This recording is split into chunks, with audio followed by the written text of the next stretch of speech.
چوک کے اندر کھڑے ہوتے ہیں اور بندے کا انتظار کرتے ہیں کوئی ایسا بندہ مل جائے جس کی مہمان نوازی کی جائے۔ آج ہمارے گھر میں کوئی مہمان آ جائے، کوئی بندہ آ جائے تو ہم پریشان ہو جاتے ہیں، پتہ نہیں کیا کھا جائے گا۔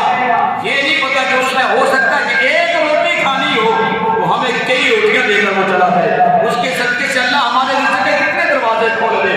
تو جناب ابراہیم خلیل اللہ علیہ السلام چوک کے اندر کھڑے تھے۔ چوک کے اندر جب کھڑے ہوئے دیکھتے ہیں کوئی بندہ ملے، کوئی ایسا تحقیر مل جائے جو میرے گھر کا مہمان بن جائے۔ تو یاد رکھنا مہمان اللہ کی رحمت ہوتی ہے۔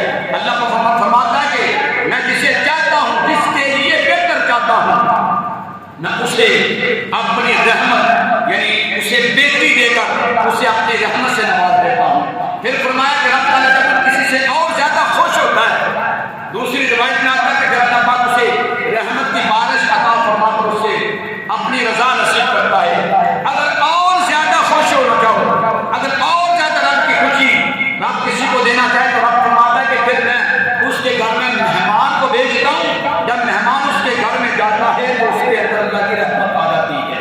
جناب ابراہیم خلیل اللہ علیہ السلام چوک کے اندر کھڑے ہیں، ایک بابا جی آئے، ایک بزرگ آئے، وہ بزرگ آ کر کھڑے ہوئے جناب ابراہیم خلیل اللہ علیہ السلام پوچھتے ہیں بابا جی کہ آپ نے کھانا کھایا، کھانا چاہتے ہو؟ تو بابا جی نے کہا مجھے کھانے کی طلب ہے، میں کھانا کھانا چاہتا ہوں۔ جناب ابراہیم علیہ السلام نے فرمایا آؤ میرے ساتھ چلو، میرے گھر میں چلو، اللہ کے دیے ہوئے رزق میں سے میں تمہیں کھانا کھلاتا ہوں۔ جناب ابراہیم خلیل اللہ علیہ السلام اس بابا جی کو ساتھ لے کر اپنے گھر کی طرف چل پڑتے ہیں۔ جب گھر میں پہنچے دسترخوان بچھایا، کھانا رکھا، ابراہیم خلیل اللہ علیہ السلام نے اللہ کا نام لے کر اللہ کی توحید کی صدا بلند کر کے جب کھانے کے اندر ہاتھ ڈالا، دیکھتے ہیں کہ وہ بابا جس کو اپنے گھر میں مہمان بنایا تھا اس نے روٹی کے کھانے پہ اللہ کا نام نہیں لیا، اللہ کے نام لیے بغیر کھانا شروع کرنے لگا تھا۔ تو جناب ابراہیم خلیل اللہ علیہ السلام نے فرمایا کیا بابا جی تو نے بغیر رب کا نام لیے کھانا شروع کیا، لہذا میں تیرے ساتھ کھانا پسند نہیں کرتا، جو رب کا نام لے کر کھانا نہ کھائے ابراہیم اسے اپنے پاس کھانے کے لیے نہیں بٹھائے گا، لہذا تو چلا جا، میرے گھر سے نکل جا۔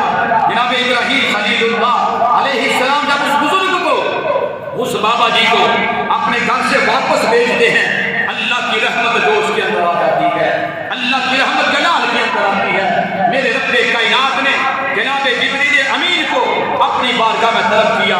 جب اللہ کی بارگاہ میں جناب جبریل امین حاضر خدمت ہوتے ہیں، رب فرماتا ہے جبریل عرض کی لبیک رب جلیل، خالق کائنات نے جبریل امین اپنی بارگاہ کے اندر بلا لیا۔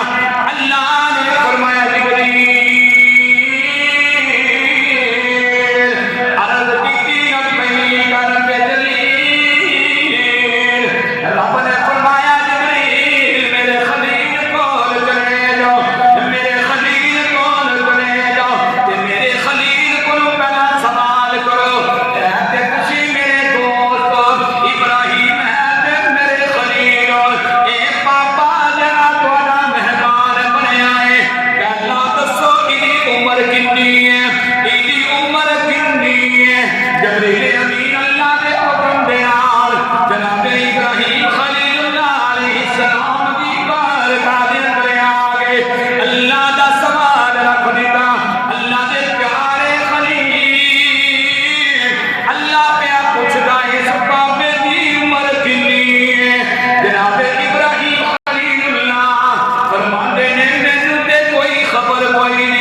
ایک 102 سال عمر ہو گئی، 100